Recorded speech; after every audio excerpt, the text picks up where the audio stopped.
comment investir étant dans la diaspora en toute sécurité, même étant très loin de là où se trouve ton projet. C'est une idée. Ce sont l'ensemble des idées que moi je vais apporter. C'est discutable bien sûr, mais c'est une idée. Je crois que pour moi, il est un peu, pour moi, facile d'investir étant dans la diaspora, si et seulement si on prend soin d'être organisé.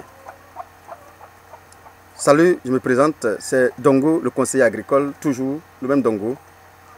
Aujourd'hui, je vais aborder ce thème parce que je vois partout, beaucoup de personnes veulent vraiment investir et ils disent qu'ils sont dans la diaspora, mais en fait, ils ont des soucis. Le seul souci qu'ils ont est qu'ils ont tenté plusieurs fois, ça a échoué, tout simplement parce qu'ils ont eu des soucis avec les personnes à qui ils ont donné l'argent. D'autres ont tenté de résoudre le problème en parlant de confiance, d'essayer, quand tu veux le faire, il faut faire confiance à telle ou telle personne à qui tu as donné ton argent. Bon, écoutez, je pense qu'en affaires, en termes de business, la confiance, je pense que c'est la dernière des choses qu'il faut. D'abord, ce sont les précautions qu'il faut prendre. Et ensuite, bien évidemment, vient la confiance. Si on n'a pas pris les précautions nécessaires, la confiance n'a rien à voir dans cette histoire. Il faut vraiment prendre les précautions nécessaires. Mais pour moi, en tant qu'homme de terrain, moi je pense que dès que l'idée arrive d'avoir l'esprit de vouloir intervenir, de vouloir investir, moi je parle dans mon secteur, dans le secteur agricole où je suis, de vouloir vraiment investir en agriculture. Dès que l'idée arrive, il faut savoir que vous êtes dans la diaspora, vous êtes au moins plusieurs personnes déjà là-bas. Donc du coup, il faut savoir que cette idée a traversé l'esprit de plusieurs, 2, 3, 4, 5 personnes déjà dans la diaspora. Souvent vous êtes en association là-bas. Donc en fait, pour moi, c'est de transformer votre idée en entreprise. Dans un premier temps, c'est très important pour moi. Transformer votre idée en entreprise. Vous êtes dans la diaspora, vous voulez vraiment investir en agriculture. Du coup, la première des choses qu'il faut effectuer, c'est d'abord transformer l'idée de pouvoir investir peut-être dans les cultures pérennes. Je peux prendre le palmier, je peux prendre de l'EVA, l'anacade, je peux prendre n'importe quoi, l'avocat, je peux prendre n'importe quoi. Mais vous voulez investir, mais il faut d'abord transformer cette idée en entreprise. Ça veut dire que déjà, vous êtes 5 personnes, 6 personnes, 7 personnes, 8 personnes, 10 personnes, pourquoi pas, vous êtes nombreux à vouloir le faire. Vous vous organisez là-bas depuis d'abord déjà et vous montez une petite entreprise déjà là-bas. Qu'est-ce que j'appelle monter une petite entreprise déjà chez vous? Ça consiste à faire quoi? Cette entreprise va déjà, étant déjà mise en place là-bas, tu vas mobiliser tous les fonds de chacun peut-être à 10 hectares, 20 hectares en fonction de ce que chacun a. C'est l'entreprise qui est là-bas avec un coordonnateur qui va peut-être mobiliser tous les fonds qui sont là. Ces fonds seront mobilisés et vont rester toujours là-bas. Voici comment moi je pense que ça doit être structuré. Dès l'instant qu'il y a X qui est peut-être, moi je suis en Côte d'Ivoire, qui est peut-être au nord de la Côte d'Ivoire, il y a Y qui est peut-être au centre de la Côte d'Ivoire et il y a Z ainsi de suite qui sont un peu dispersés. En fonction de la zone de chacun, on veut investir. Nous voulons tous investir et on veut investir peut-être dans le palmier. C'est un exemple banal, peut-être dans le palmier. Qu'est-ce que je vais faire?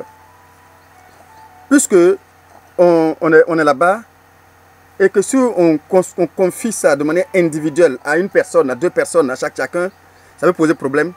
On décide de créer maintenant une entreprise en Côte d'Ivoire ici. Et cette entreprise, comment ça se fait? Cette entreprise que vous allez créer en Côte d'Ivoire, ça consiste à faire quoi? À employer ou bien à, disons, engager quelqu'un qui s'y connaît vraiment en agriculture. Cette personne qui s'y vraiment connaît en agriculture va se charger de faire votre activité étant en Côte d'Ivoire. Maintenant, lui, la première personne à embaucher, c'est quoi? C'est qui? Ce sera un chef d'exploitation. Le chef d'exploitation a pour rôle de superviser toutes les activités qui sont dans le pays. C'est-à-dire que vous êtes 100 personnes, mais lui, il va coordonner toutes vos activités dans le pays. C'est-à-dire, vous allez l'équiper de tout ce qui est nécessaire. Aujourd'hui, on a tous les outils pour travailler facilement. Vous allez l'équiper de tout ce qui est nécessaire pour le travail. C'est une structure. Je n'ai pas dit, au départ, c'était déjà un problème d'individu. Vous voulez créer une plantation pour votre retraite, pour peut-être à la fin de votre travail. Oui, c'est vrai.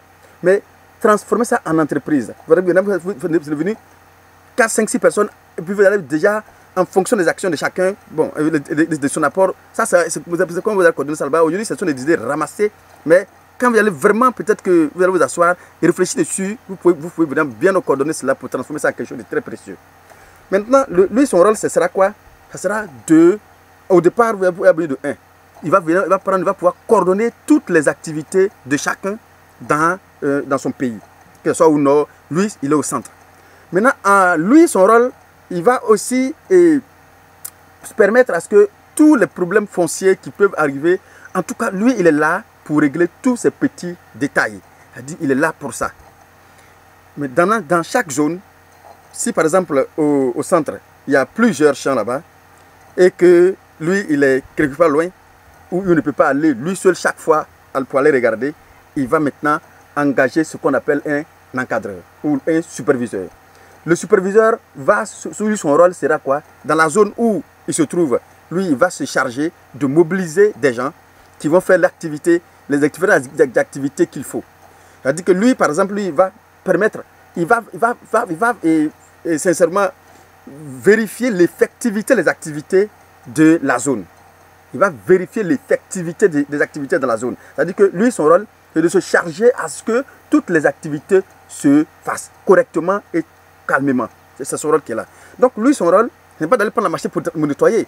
Lui, il va veiller de prendre les manœuvres qu'il faut pour faire le travail. D'abord faire un devis concret que lui, il va vraiment veiller à ce que cette devis-là puisse être vraiment fiable.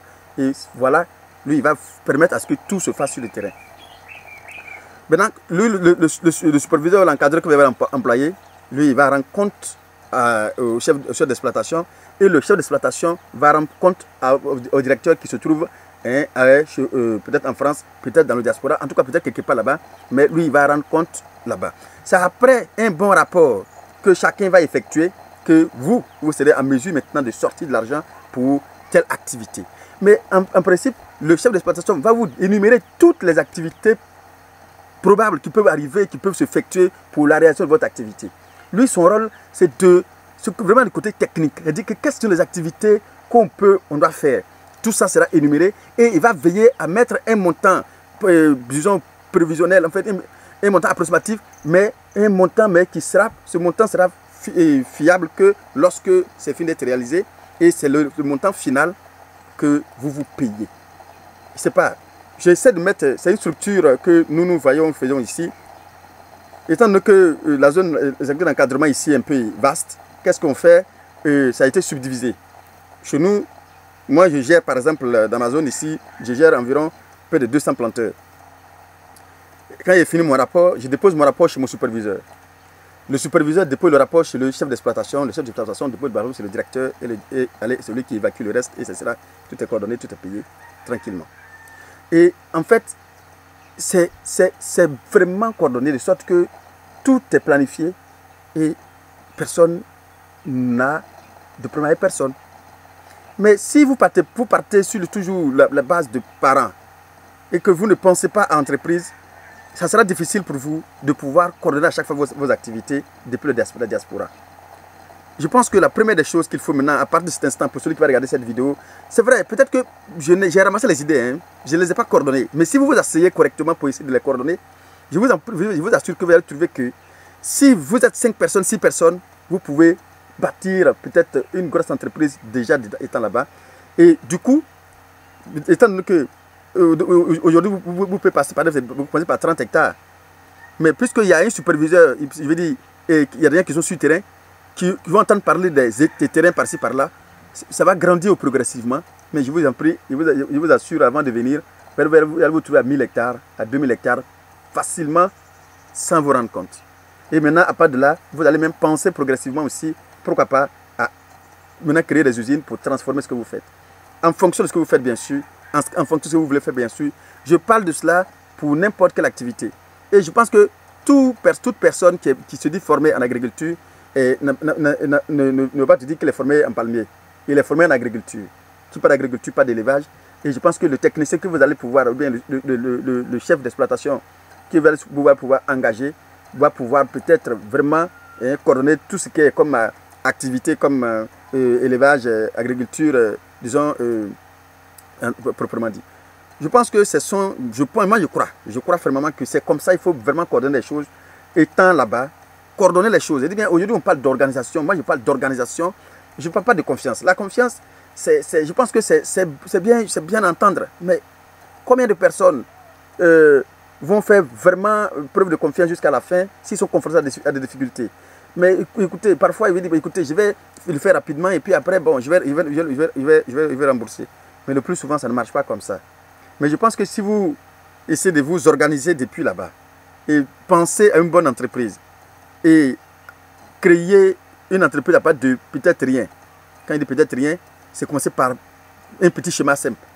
Vous allez voir que vous allez prendre tout le pays en un temps record facilement parce que vous allez voir que l'effectivité de vos activités se fait facilement et vous allez voir la réalisation concrète de tout ce que vous voulez faire. Mais seulement si on veut parler de confiance, de faire ceci, moi je pense que ça sera difficile pour vous. C'est-à-dire, le nombre de superficies que vous avez est considéré comme des parts que vous avez. À vous d'analyser, de connaître ça comme vous voulez, mais seulement, étant donné que vous êtes dans le groupe, il faut savoir que ce sont des actions que tu as apportées. Maintenant, en fonction de ça, ce que ça va mobiliser après, vous allez pouvoir peut-être avoir des terrains par-ci, par-là, un peu partout. Hein, et du coup, vous allez réaliser beaucoup de plantations. Et en fonction de ça, maintenant, vous allez maintenant commencer, pourquoi pas. Vous êtes déjà là-bas, vous pouvez déjà commencer à trouver des partenaires pour pouvoir transformer vos palmiers, transformer vos EVA, pourquoi pas. Mais étant là-bas déjà, vous allez pouvoir peut-être réaliser et mettre vraiment une entreprise déjà en place ici. Cette entreprise qui était ici, déjà que vous avez commencé déjà avec 2 ou 4 personnes, peut grandir, pourquoi pas, plus les champs, vos différents chantiers vont commencer à grandir, plus la main d'œuvre va commencer à grandir, et plus vous pouvez rendre beaucoup de services à vos différents pays. Ça, il faut penser, je pense bien, mais je pense que ce soit, j'ai pris le cas de ce qui m'intéresse, hein, l'agriculture, mais ça peut être aussi dans l'immobilier. Vous pouvez le faire, ça peut se faire ici. Par exemple, dans l'immobilier, c'est un peu plus facile parce qu'il y a des entrepreneurs qui peuvent peut-être vous aider facilement. Mais contrairement à l'agriculture, c'est un peu difficile. Mais je pense que si vous schématisez, si vous structurez, vous organisez les choses comme ça, comme il se doit, vous allez pouvoir créer une entreprise depuis la diaspora et suivre cela. Et chaque jour que Dieu fait, les activités, ne pensez pas que vous êtes là-bas, les activités, non. Chaque jour que Dieu fait, chaque personne, chaque employé va faire de point à son responsable et le responsable va vous transmettre de manière journalière toutes les activités effectuées sur vos différentes entreprises. Ça peut être banal au départ, mais si vous asseyez sérieusement avec 10 personnes, téléphonez-vous, parlez-vous et pensez à partir de ce que toi-même tu avais déjà mobilisé, pensez mobiliser pour peut-être créer ton entreprise, ta plantation, pensez déjà à cela et puis essayez de voir si vous êtes 2, 4, 5, 6, 7 personnes. Qu'est-ce qu'on peut faire avec cet argent en termes d'agriculture? Je pense que pour moi, étant vraiment dans l'agriculture depuis des décennies, je pense que c'est de ça qu'il faut, c'est de ça qu'il s'agit, c'est ce qu'il faut vraiment, ça il faut réfléchir. Que vous voulez, que ce soit dans le maraîcher, mais tu peux penser déjà faire une culture maraîchère, une petite culture au départ, qui a devenu des grands serres, pourquoi pas. Ça veut dire que dans le vivrier, tu peux faire peut-être 2, 4, 3 hectares de maïs, qui a devenu de grandes exploitations, pourquoi pas. Mais seulement, il faut structurer cela, il faut organiser, de sorte que ça soit une structure bien organisée, une entreprise bien organisée, qui est coordonnée depuis là-bas. Elle dit que c'est le résultat final que vous payez. C'est-à-dire quand il dit le résultat final, ça veut dire quoi? Ça veut dire que c'est après avoir fini de faire un rapport de l'effectivité de ce qui a été fait sur le terrain, que, je risque de me répéter, que vous payez l'argent maintenant. Ça veut dire que si l'encadreur a fait son rapport pour dire aujourd'hui, ils ont fait par exemple 10 hectares de nettoyage et qu'il a fait le rapport et par vidéo, disons par indirect, et même si le chef d'exploitation n'a pas pu regarder que par indirect, il a effectivement vérifié que ça a été effectué et que lui, il peut déjà vous rendre un bon compte, vous pouvez payer cet argent dans la mesure que,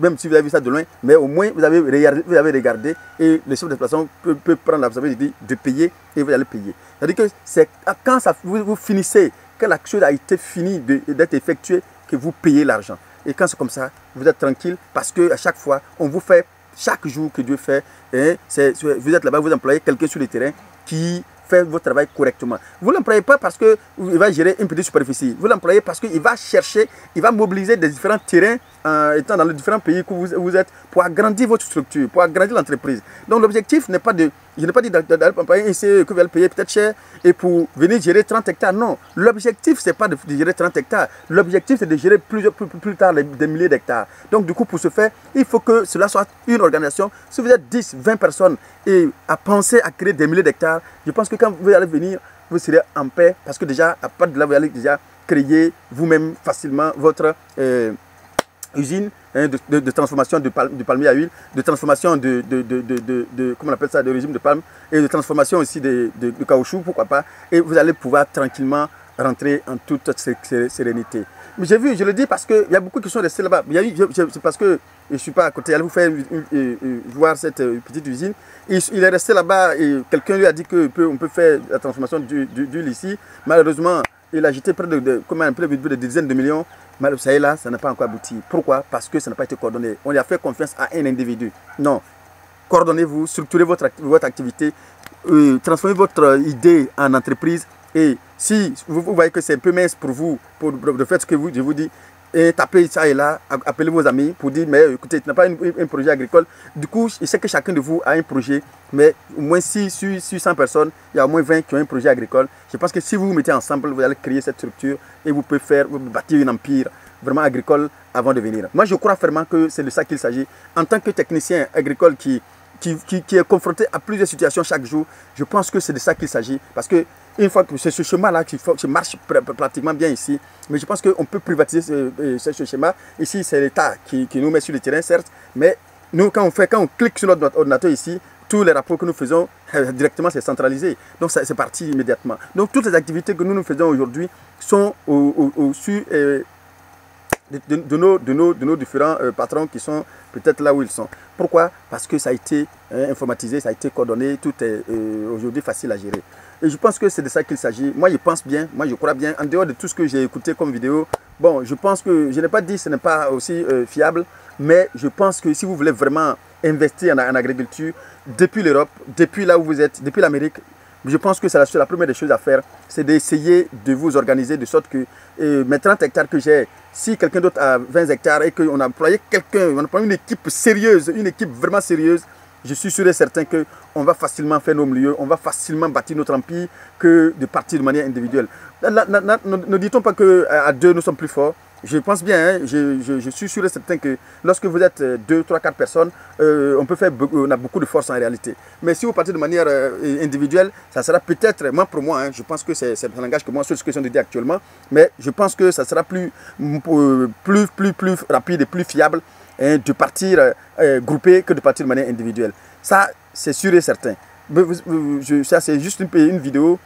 C'est un ensemble de réflexions en fonction de tout ce que nous rencontrons sur le terrain et du retour que nous avons au niveau de nos vidéos que nous faisions, que je vous propose ce schéma. Je l'ai fait de manière très ramassée, je n'ai pas bien étudié cela, mais je pense que si vous vous asseyez et vous mettez une équipe en place, en fonction de toutes ces idées que j'ai apportées et d'essayer de les synthétiser et de les mettre, disons, faire une synthèse, je veux dire, voilà, faire une synthèse de tout ce que j'ai dit, et puis c'est de voir comment vous pouvez regrouper hein, ces idées-là. Je pense que ça sera un peu mieux pour vous, étant là-bas, hein, de travailler tranquillement. Et entre vous, vous allez plus facilement mobiliser les fonds qu'il faut pour effectuer les activités sur le terrain à tout moment. Il suffit d'équiper les personnes qui sont sur le terrain. Puisque vous pensez à une entreprise, n'ayez pas peur de donner un véhicule, qu'il va vous faire vraiment des bons rapports. Parce qu'effectivement, ne pensez pas qu'étant là-bas, aujourd'hui, il y a des GPS qui peuvent nous signaler tout. En tout cas, on peut facilement investir partout aujourd'hui. Si vous voulez le faire, vous allez mettre tout le dispositif pour travailler en toute tranquillité. Ça, c'est clair en fait. Oui, parce que nous trouvons les motos peut-être sur un GPS. Ton carburant n'effectue que son travail. On a un montant, on a un carburant qui a été alloué pour le mois. Et ça, c'est clair, c'est défini. Je pense que si vous voulez, en fonction de différents kilométrages que les gens ont, vous pouvez coordonner cela et puis créer une entreprise fiable dans ce pays. Vous savez, je vous dis en même temps, on ne trouve plus un terrain continu de 200, de 300, 400, 500 000 hectares aujourd'hui, hein, c'est difficile. Donc, ce sont les terrains de 20 hectares, 40 hectares aujourd'hui que nous gérons passer par là. Et ce qui fait qu'aujourd'hui, des gens arrivent à même les grandes entreprises qui sont là aujourd'hui, et ça, comme ça, ils ont créé leur structure. Donc je pense que si vous voulez le faire, vous pouvez le faire. Mais seulement pensez déjà à entreprise avant de commencer. Pensez à entreprise, pensez seulement à entreprise. Si vous pensez à créer une entreprise et non à créer des projets, petits projets individuels, je pense à vous fatiguer. Mais quand vous pensez être groupé et vous le faites, je pense que ça va aller très vite et ça va vous faciliter la tâche que de penser à être individuel. Voilà, c'est juste une petite idée en fonction de tout ce que je regarde et j'entends avec le retour que vous envoyez. Voici la petite réponse que je vais vous apporter. Bon, à vous d'apprécier. Bon, je n'ai pas dit c'est une panacée, mais c'est à vous d'apprécier. Merci, c'est le même Dongo, Dongo le conseiller agricole. À bientôt, encore très bientôt pour une autre vidéo. Et j'apprécie bien vos commentaires. Merci de commenter. Et merci d'apprécier aussi ma modeste contribution que j'envoie. Je vous dis merci parce que ce n'est pas évident. Vous savez, je fais ça avec les moyens de bord. Mon objectif, je veux continuer cet encadrement. Moi, ma vie, c'est du conseil. Je veux étendre, j'ai dit tout à l'heure que je fais 200 planteurs. Je veux simplement étendre mon conseil agricole à toute personne à qui ça peut profiter. C'est pourquoi j'ai fait ces vidéos avec les moyens de bord. Bon, l'essentiel est que j'arrive à toucher pour le moins. Progressivement, hein, je pense que je vais pouvoir améliorer, comme l'autre m'a dit, améliorer la qualité des vidéos. Bon, ça va venir avec le temps, mais je pense qu'avec le temps, on pourra vraiment mieux s'organiser. Comme pour le moment, on fait avec le moyen de bord. Je vous dis toujours que c'est avec mon ordinateur, je filme à chaque fois. Voilà, c'est juste une petite application que je prends pour filmer. C'est pourquoi la qualité des vidéos ne sont pas trop, trop propres. Mais bon, ne prenez pas trop rigueur. Je pense qu'avec le temps, on va pouvoir vraiment vous donner quelque chose de qualité. Mon objectif, comme je le dis toujours, c'est d'apporter ma petite contribution à toute personne à qui ça peut profiter. Voilà. Merci encore une fois. C'est le même Dongo. Dongo, le conseiller agricole. À bientôt pour une autre vidéo.